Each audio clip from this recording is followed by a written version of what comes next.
mortgage, our signed pledge of payment, backed by the assets we pledge to forfeit should we fail to pay, is the only thing of real value involved in the transaction.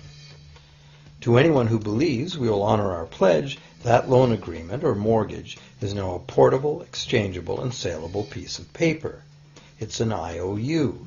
It represents value and is therefore a form of money.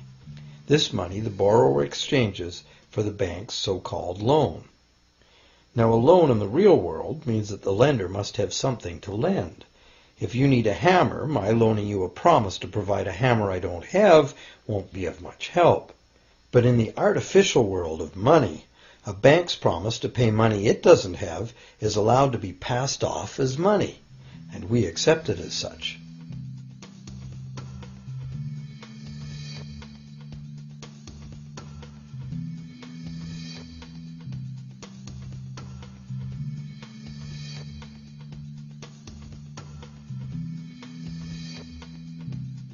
Once the borrower signs the pledge of debt, the bank then balances the transaction by creating, with a few keystrokes on a computer, a matching debt of the bank to the borrower. From the borrower's point of view, this becomes loan money in his or her account, and because the government allows this debt of the bank to the borrower to be converted to government fiat currency, everyone has to accept it as money. Again, the basic truth is very simple. Without the document the borrower signed, the banker would have nothing to lend. Have you ever wondered how everyone, governments, corporations, small businesses, families, can all be in debt at the same time and for such astronomical amounts? Have you ever questioned how there can be that much money out there to lend? Now you know. There isn't. Banks do not lend money. They simply create it from debt. And as debt is potentially unlimited, so is the supply of money. And as it turns out, the opposite situation is also true.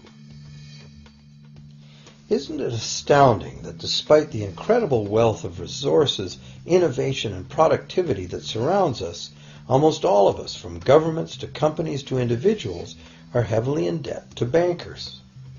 If only people would stop and think, how can that be? How can it be that the people who actually produce all the real wealth in the world are in debt to those who merely lend out the money that represents the wealth? Even more amazing is that once we realize that money really is debt, we realize that if there was no debt, there'd be no money.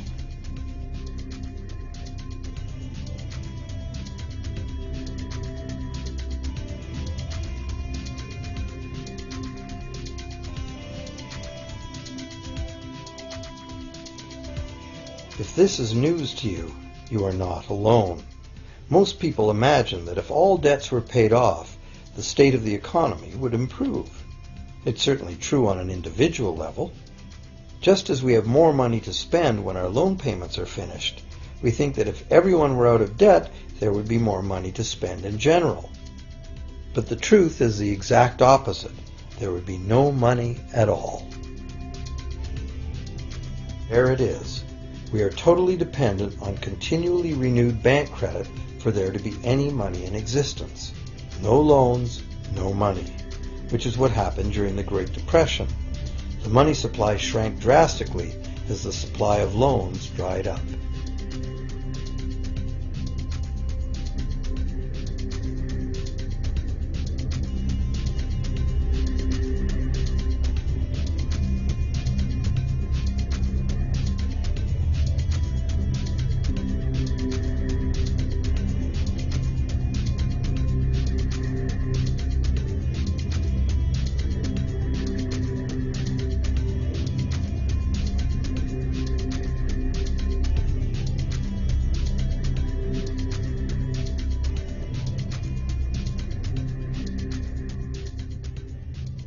And that's not all. Banks create only the amount of the principal. They don't create the money to pay the interest. Where is that supposed to come from? The only place borrowers can go to obtain the money to pay interest is the general economy's overall money supply. But almost all that overall money supply has been created exactly the same way, is bank credit that has to be paid back with more than was created. So everywhere there are other borrowers in the same situation, frantically trying to obtain the money they need to pay back both principal and interest from a total money pool which contains only principal. It is clearly impossible for everyone to pay back the principal plus interest because the interest money doesn't exist. This can even be expressed by a simple mathematical formula. The big problem here is that for long-term loans, such as mortgages and government debt, the total interest far exceeds the principal. So unless a lot of extra money is created to pay the interest, it means a very high proportion of foreclosures and a non-functioning economy. To maintain a functional society, the rate of foreclosure needs to be low. And so, to accomplish this, more and more new debt money has to be created to satisfy today's demands for money to service the previous debt. But of course, this just makes the total debt bigger, and that means more interest must ultimately be paid, resulting in an ever-escalating and inescapable spiral of mounting indebtedness.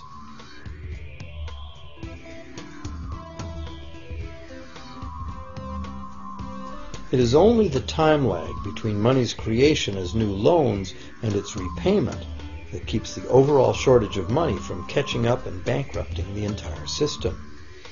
However, as the bank's insatiable credit monster gets bigger and bigger, the need to create more and more debt money to feed it becomes increasingly urgent. Why are interest rates so low? Why do we get unsolicited credit cards in the mail? Why is the U.S. government spending faster than ever? Could it be to stave off collapse of the entire monetary system? A rational person has to ask, can this really go on forever? Isn't a collapse inevitable?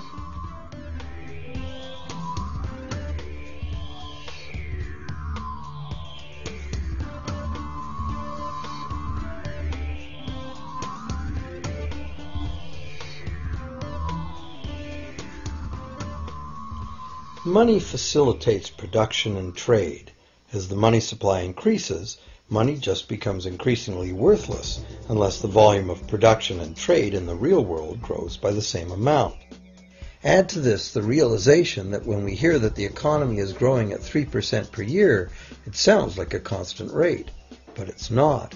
This year's 3% represents more real goods and services than last year's 3% because it's 3% of the new total. Instead of a straight line, as is naturally visualized from the words, it is really an exponential curve getting steeper and steeper. The problem, of course, is that perpetual growth of the real economy requires perpetually escalating use of real-world resources and energy. More and more stuff has to go from natural resource to garbage every year, forever, just to keep this system from collapsing.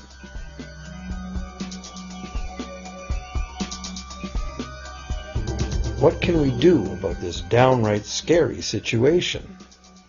For one thing, we need a very different concept of money. It's time more people ask themselves and their governments 4 simple questions. Around the world, governments borrow money at interest from private banks. Government debt is a major component of total debt, and servicing that debt takes a big chunk of our taxes. Now we know that banks simply create the money they lend, and that governments have given them permission to do this. So the first question is, why do governments choose to borrow money from private banks at interest when government could create all the interest-free money it needs itself? And the second big question is, why create money as debt at all?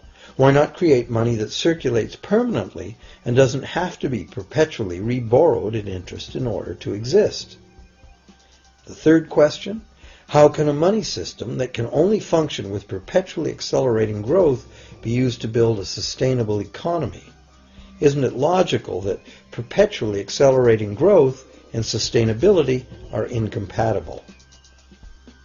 And finally, what is it about our current system that makes it totally dependent on perpetual growth? What needs to be changed to allow the creation of a sustainable economy?